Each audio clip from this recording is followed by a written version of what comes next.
अस्सलामुअलैकुम। आप देख रहे हैं मोहम्मद यूसुफ यूट्यूब चैनल और मैं हूं डॉक्टर मोहम्मद यूसुफ। आज की इस एपिसोड में हम आपको बताएंगे कि हिस्टोरिकल बैकग्राउंड जो लेवल ऑफ मेजरमेंट्स हैं इनका क्या है, ये कहाँ से आए हैं, इनके पॉइनियर्स कौन हैं और इनका स्टेटस शुरू में क्या था। अगर आपने मेरा यूट्यूब चैनल सब्सक्राइब नहीं किया तो आप कर लें ताकि मेरे लेटेस्ट लेक्चर जो रिसर्च पे हैं वो आपको बर वक्त मिल सके। तो आइए आज के लेक्चर की तरफ बढ़ते हैं जी। ये देखें जी, the concept of levels of measurements in statistics and data analysis has evolved over the long period of time, यानी ये वक्त के साथ साथ इसके अंदर इर्तका आया है। The history of level of measurement can be tracked back to the early development of statistical theory, यानी जो statistics की theory है, and the work of various statisticians and researchers। यानी ये एक बंदे का काम नहीं है। जिस तरह अगर आप गूगल स्कॉलर यूज़ करते हैं तो उसके नीचे लिखा होता है stand on the shoulders of giants, इसी तरह ये भी it's just like standing on the shoulder of giants, and it's a work of a generation of scholars, statisticians, researchers, जिन्होंने वो काम किया है और आज हम इस जगह पे हैं। Here is a brief overview. मैं कुछ ब्रीफ ओवरव्यू पेश करता हूँ जिसमें मैं आपको बताता हूँ कि आज जो लेवल ऑफ मेजरमेंट्स हम यूज करते हैं उनके pioneers कौन से। Early classification of Sir Francis Galton, the earliest classification of data can be tracked back to the work of English statistician and biologist Sir Francis Galton in the late 19th century, यानी 19वीं सदी ईस्वी के आखिर में। जो सबसे बड़ा कंट्रीब्यूशन है, जो सबसे पहले बल्कि डाटा को जिस बंदे ने क्लासिफाई किया, जिसने बताया कि किस तरह से डाटा को हम एक दूसरे से डिफरेंशिएट कर सकते हैं, वो फ्रांसिस गैल्टोन था। Galton categorise data into these types, ये 4 टाइप्स हैं जी। Averages, frequencies, ratios and percentages।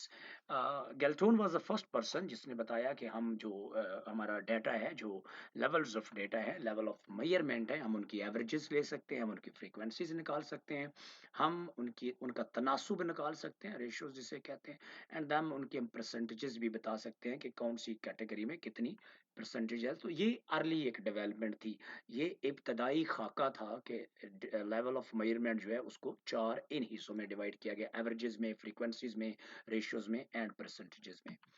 Then the main contribution Stevens 4 levels of measurement जो आज हम जहाँ पे एग्जिस्ट करते हैं उसके बारे में थोड़ा सा पढ़ते हैं।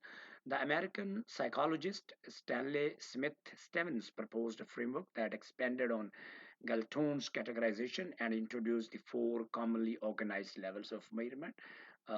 Stevens 1951, this is the in-text citation। तो स्टीवंस ने जो गैल्टोन का प्रपोज्ड 4 कैटेगरीज थी उन्हीं को एक्सपेंड किया, उन्हीं के ऊपर काम किया। इन 1940s and 1950s, Stephen was attempting to defend psychological research against those in the hard sciences who had a very strict view of scientific measurement।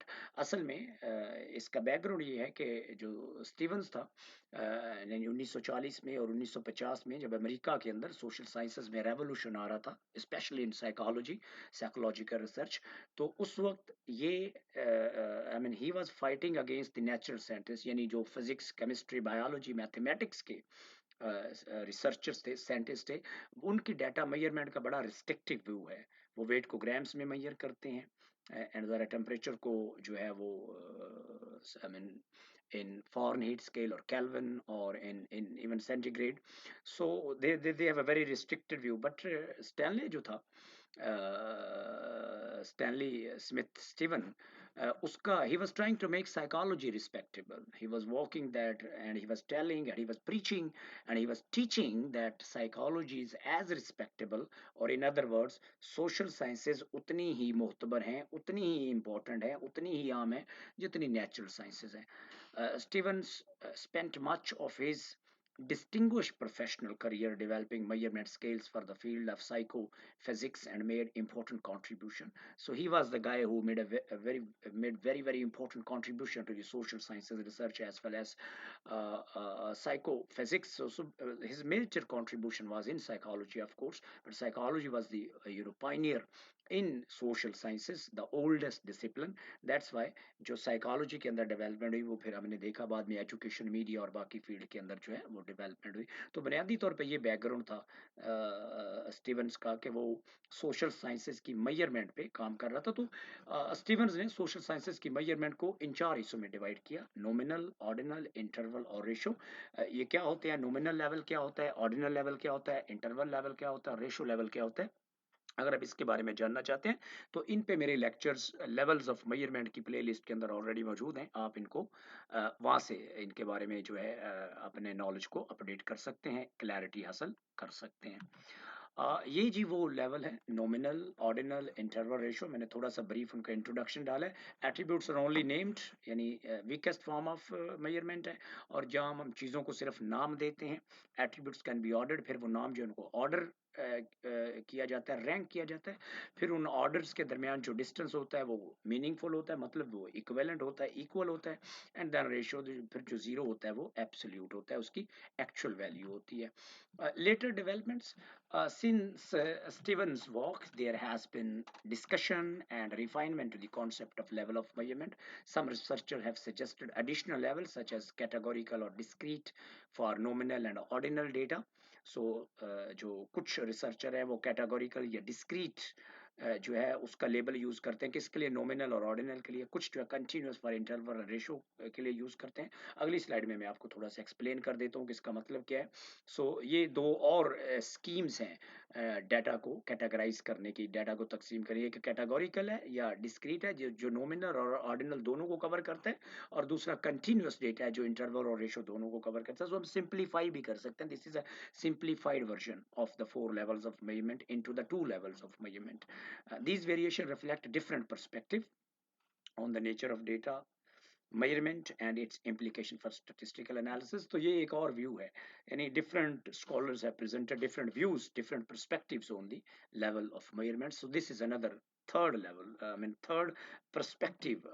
Yani first was given by Galton, then Stevens, and then this one. And this is what I was talking: variable, then they are categorical. Categorical may both nominal and ordinal. This is one view. And then numeric, and numeric has both continuous and discrete. So the difference between nominal or the name, ordinal, the names or category or names or categories are ordered. Discrete means the values have whole numbers, they are not after decimal points. Continuous means the values or the variable or the level of measurement could have any value. It could be 70.5 kg, or it could be 5.6 inches as well. So the level of measurement or data could have value after decimal. This is the difference. And then critique and alternatives.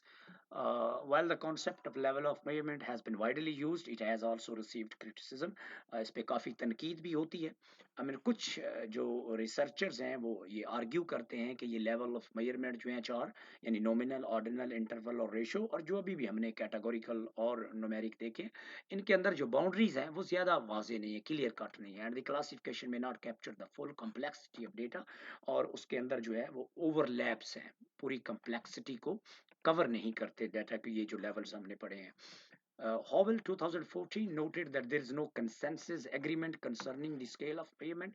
This is very very important कि जितने भी scale of measurements मैंने आपके साथ discuss किए हैं, जैसे वो कैल्टोन के थे या जो आजकल हम यूज करते हैं 4 लेवल, नॉमिनल, ऑर्डिनल, इंटरवल और रेशो, गिवन बाय स्टीवंस 1951, इनके ऊपर कोई कंसेंसस नहीं है, इनके ऊपर बड़ी क्रिटिक है।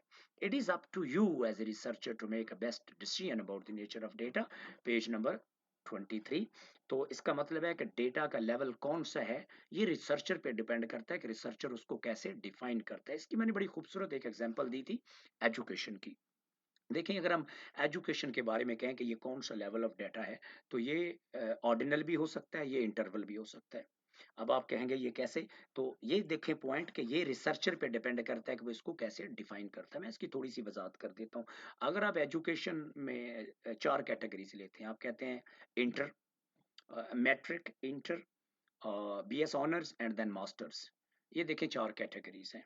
और ये कैटेगरीज आ रहे हैं, आप ऑर्डर करेंगे highest education to the lowest, तो ये डाटा ऑर्डिनल बन गया। क्यों ऑर्डिनल बना?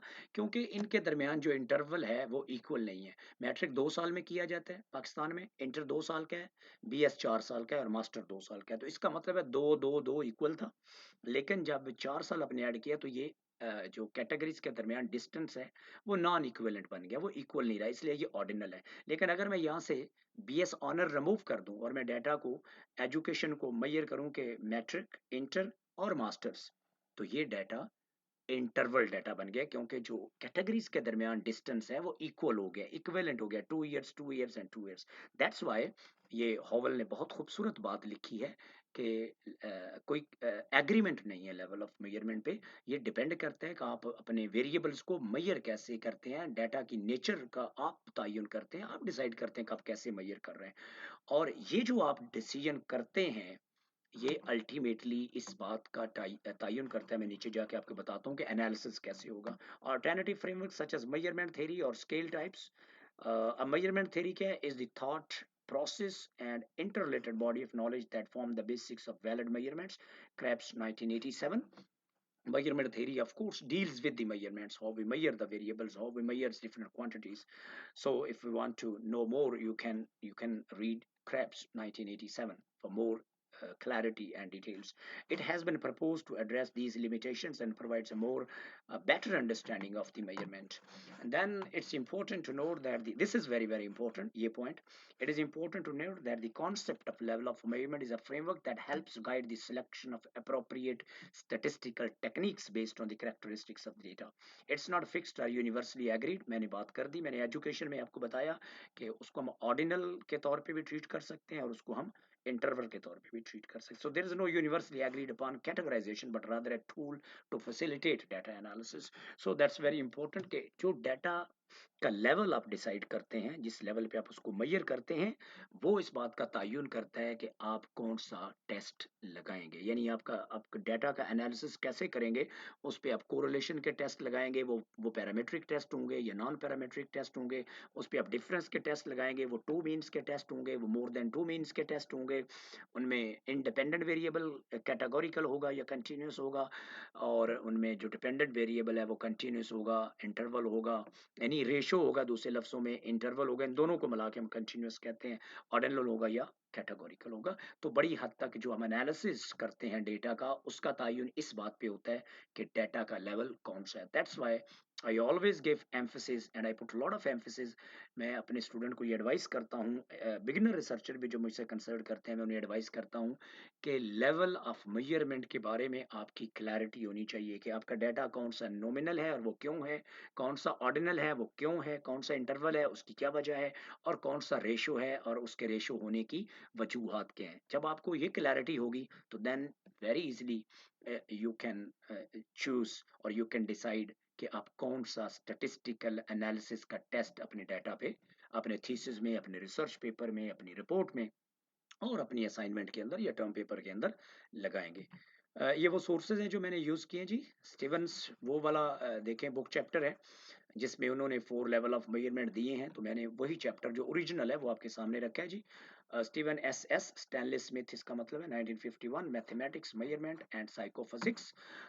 ये बुक जो स्टीवन ने ही एडिट की थी, और वो उस बुक का नाम है हैंडबुक ऑफ एक्सपेरिमेंटल साइकोलॉजी। उसके पेज नंबर 1 से 49, इसका मतलब है फर्स्ट चैप्टर जो है उस बुक का वो ये है जो स्टैनली ने खुद ही जो स्टीवंस ने खुद ही लिखा था। So if you are interested to have this book, I can provide you this book in the caption. I can upload this book if you need this, or if you need this chapter, I can provide this chapter as well if you are interested in more reading on level of measurement. Then Krebs measurement theory. This is about the measurement theory जो हम बात कर रहे थे। Physical therapy pages.